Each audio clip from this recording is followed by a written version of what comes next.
voz e eu que daba máis medo. Así que pensaba cousas alegres. Estou só, ninguén me quere, vai a noite. E daquela soou con especial forza a choiva. E zoou con especial forza o vento. E entrou no cuarto e bateu contra o armario. E co susto ela berrou. Xa vos sabéis o que ela berrou. Mamá! Pero cun agudo como cando eres pequena. Que eu fago o que podo, pero cando eres pequena rompes a barreira do sonido. Está... Que xa non se escolta do agudo que está. Cando se lle acabou o aire, mirou para a porta esperando que a súa nai entrase, pero claro, non se decataba de que o sonido ten que recorrer unha distancia. A nai non entrou, e pensou, nada, estou sola, abandonou, vai a nai que me tocou. Pero claro, cando foi no momento, entrou a nai, como entra unha nai esas horas, toda espeluxada, co sono pegado aquí, unha cara de alegría. Entendeu o interruptor, porque como non abriu os ollos non vía nada, quitou o sono dos ollos, e ao abrir os ollos a nai viu a súa nena así. E ela enterneceuse, e achegouse e dixo, niña, que che pasa? E ela mirou na boca de... Tocoume a nai para. Dixe, mamá, que teño medo. E ela dixo, pero a que tes medo? E ela, por exemplo, teño medo dos vampiros, por exemplo. E a nai achegouse e dixo, pero a ver, non che contei eu contos de vampiros. Hai nais e nais, Non che dixen que os vampiros non entran se non nos invitas. Vas a invitarte un vampiro? Non, verdad? Eu tampouco. Queda tranquila que non hai vampiros na casa. E a nai tranquilizouse e recostouse un chisquiño na cama. E esperou que a nai se chegase para dicirlle, mamá, e que tamén teño medo dos lobisomes, os homes lobo. Bueno, nena, non che contei un contos de homes lobo, de lobisomes. Ti non sabes que só nos hai cando hai lúa chea, veñen das montañas, as montañas están lonxe, non hai lúa chea, tranquila, que non hai lobisomes. E a rapaza recostouse un chisquiño máis tranquila, pero esperou que a súa nai estivese ao lado dela para recoñecerlle mamá. E que do que de verdade teño medo é das fantasmas. E aí a nai sorriu e dixolle, nena, as fantasmas nunca fan dano querendo. E ela dixo, bueno, xa, se che fan dano sin querer, que? Pero a nai engadiu, e de todos os xeitos, ti descansa tranquila, que as fantasmas só lle poden facer dano á xente que está viva. En ese momento a nena sorriu. E a nai foi dar un bico, pero a nena desapareceu. E cando a nai volvía para a súa cama, pensou que a nena marchara moi cedo, e que lle quedaran a ela ainda por contarlle moitos contos, pero que se cadre noites como esa, que caía con forza, a choiva, e zoaba. A nena volvía, e ela podía contarlle todos os contos que guardaba para ela, porque esa nai sabía, como sabemos nós, que os contos non só nos preparan para a vida, tamén nos preparan para a morte.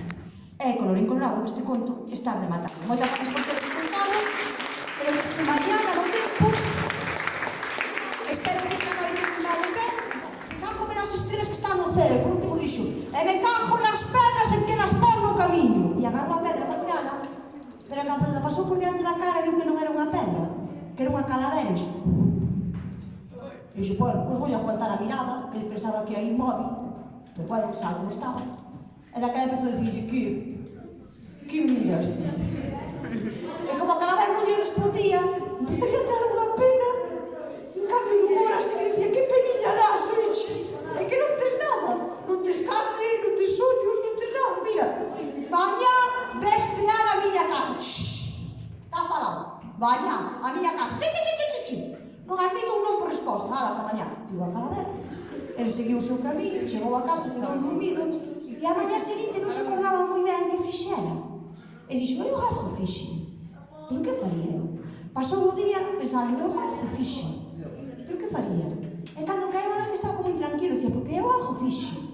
E cando a noite era máis escura, sabedes que en todos os contos de medo pasa isto, alguén petou a porta. E ele, que sabía estas cousas, preguntou, quen é? Non lle contestaron, pero son malo.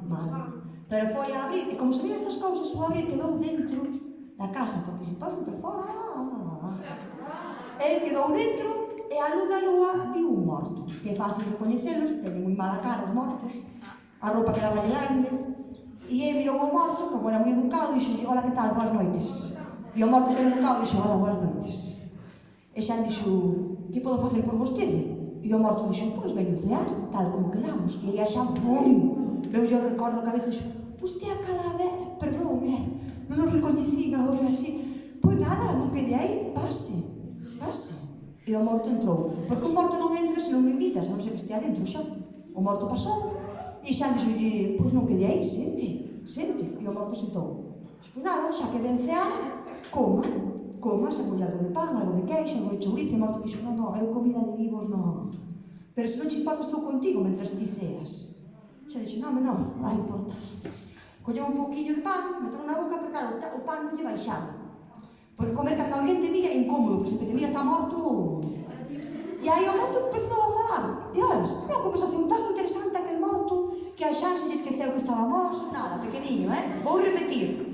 El saiu da casa e viu a pedra da linde, o marco movido.